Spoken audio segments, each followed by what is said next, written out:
Yo, what's good, man? It's your boy DT3, man, and I'm big edge with another video, man. New media, notification gang, God Squad. It's what it is, man. Look, check this out. Teofimo and Josh Taylor. Who you got? It's been a while since I did me a who you got. I got another who you got coming up. But who you got, man? Teofimo, Josh Taylor, man. I'm going to let you know right now.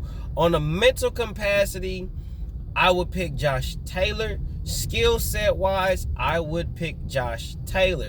Natural God-given athleticism, God-given ability, reflexes, quick twitch, speed, power.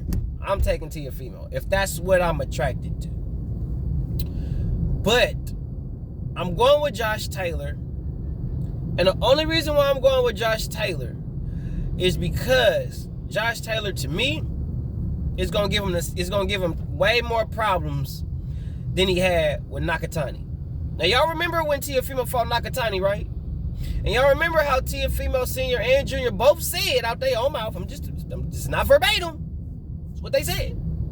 They done fighting these big dudes and all this bullshit, blase, right?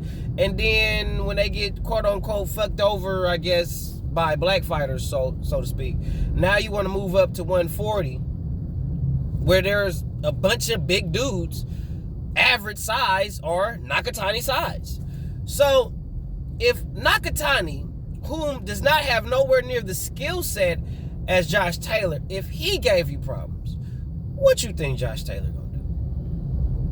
So stylistically, Nakatani gave you problems, and he does not have nowhere near the boxing skill and or prowess of a Josh Taylor, and that gave you problems.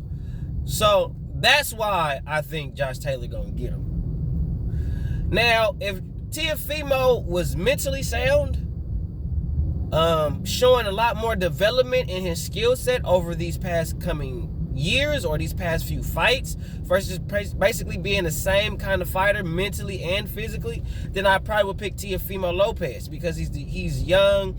You know, he seems like when he's hungry, he's dangerous. I mean, all fighters are hungry when they're dangerous. I mean, all fighters are dangerous when they're hungry, excuse me.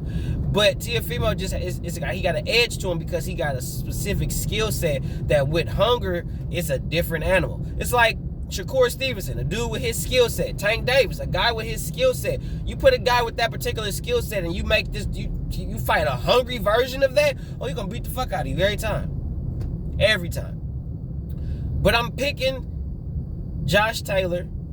I think it's going to be a unanimous decision. I don't see Josh Taylor stopping him or no weird shit like that. I see it being a unanimous decision. Josh Taylor is going to constantly keep that jab, constantly keep pawing on him. Teofimo is going to have to work to get in. Teofimo is not the type of fighter that likes to work to get in. Josh Taylor has more reach to him. So this is going to be a telltale fight for Teofimo. Do you have the skill set to work your way in? And when you work your way in, are you going to be able to do a lot of work to do damage? Or are you looking to catch Josh Taylor with one quick twitch shot and hoping that put him down or hurt him? I don't see that happening. That don't mean it can't happen. That don't mean it won't happen. But I highly doubt that it will happen, is what I'm telling you. But like I said, I do think Josh Taylor is going to win the fight. He's going to be very strategic. He's going to control the range. He's going to control the distance. And he's going to make Teofimo work more than what he's used to. He had to work fighting Nakatani, and Nakatani did not have the necessary skills to keep Teofimo at bay per se. So what is Teofimo going to do when there is a particular fighter like a Josh Taylor who also has size and reach and skills and ring generalship and knows how to use those particular assets and put them together to keep a fighter like Teofimo at bay? What is Teofimo going to do? What he has shown in the past is if plan A don't work, he does not have a plan B. Teofimo Lopez has proven time and time again that he is a one-dimensional fighter in the sense of what you seeing is what you're getting. Not one-dimensional like a Deontay Wilder or a person that has like one punch or a Amir Khan who just has speed. No, we're talking about a fighter who is one-dimensional and he has one form of way of fighting. After that, it's nothing. I feel the same way about Errol Spence. Once you get Errol Spence past the part when he can wing and ding and that shit is no longer working for him, he does not have nothing else to go to.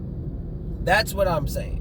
So a lot of these fighters that we are bigging up, or that a lot of you casuals, and even some of you so-called hardcore fans might be bigging up, these particular fighters do not make proper adjustments in big marquee fights. And this is when you know how good a fighter really is when they're fighting these big marquee fights. You really get a feel of how good a guy really is versus how good he really isn't. Okay, so this fight right here, I'm not saying the Nakatani fight. I use Nakatani to say mentally, because when he fought Nakatani, mentally he couldn't do what he wanted to do in Nakatani because he was thinking Nakatani was a straight come forward type fighter. He wasn't slick, he didn't move, he was just a tough guy. I done fought a lot of tough guys, and all the tough guys got their ass beat the same. And Nakatani was a different animal, different thing. So if he had that issue with a tough fighter like Nakatani, that was at 135, a smaller fighter technically, what is he going to do with a bigger fighter who has skill and also is tough? What is he going to do with that? And what he's shown that you can get in his head and it'll get him off of his game. So that's why I'm picking Josh Taylor to win, because I honestly don't see Teofimo being able to work to get in. And then once Teofimo sees he has to do a lot more than what he anticipated, he's mentally going to check out and he's going to start making mistakes and getting caught with stupid shit. I already kind of got a feel that that's what's going to happen. He's not going to be able to control the range and the distance like he did when he fought Vasily Lomachenko and prior opponents. He's not going to have that advantage. Josh Taylor's going to have that advantage. What are you going to do? And we haven't really seen what he's going to be able to do with a fighter that can control the range like Josh Taylor. Yet Nakatani can control it, but he didn't. He wanted to brawl with Teofimo. He wanted to muscle up Teofimo, which was not a good idea.